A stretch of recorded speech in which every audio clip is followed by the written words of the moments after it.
9月你怎么干活的？2个学徒检修工作屡屡出错，导致主控设备停工多次，他们向我告状，说你完全不教他们。没错啊，他们是你招来的学徒，又没有拜我为师，我干啥要把核心技术交给他们呢？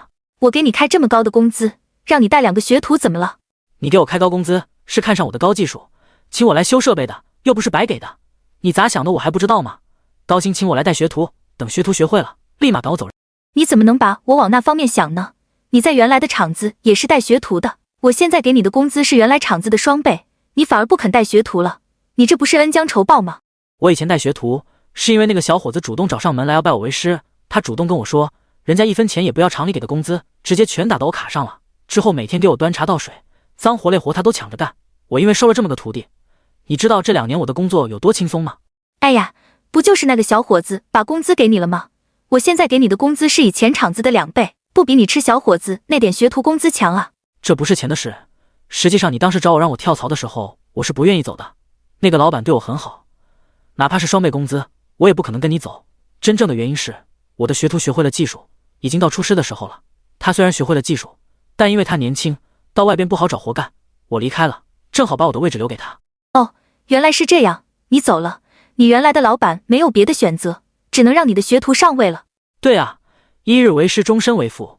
当人家师傅的，并不是说把技术交给他就算称职了，咱得给人家谋一个饭碗。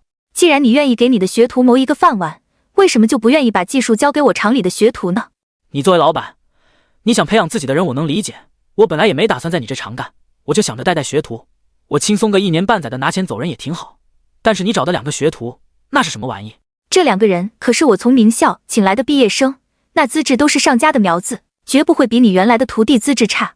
资质是不差，可做人呢？他们见到我没有一点尊重的意思，我从来没听他们喊过一句师傅，见到我面，要不然一句喂，要不然直呼我大名，这样的人我教他傻啊？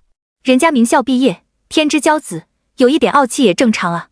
傲气我欣赏，要傲咱就傲到底。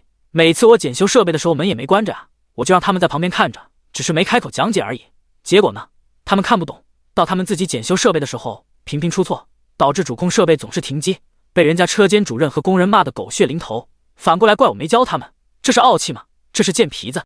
你怎么可以这样说？年轻人嘛，就是要多给他们点成长的时间嘛。成长，脏活累活都我一个人干，反过来我还得给这2个祖宗擦屁股，我是干机修呢，还是干保姆呢？现在我不干了，爱谁干谁干。哎，9月，你不可以这样就走了呀，你走了，我工厂怎么办啊？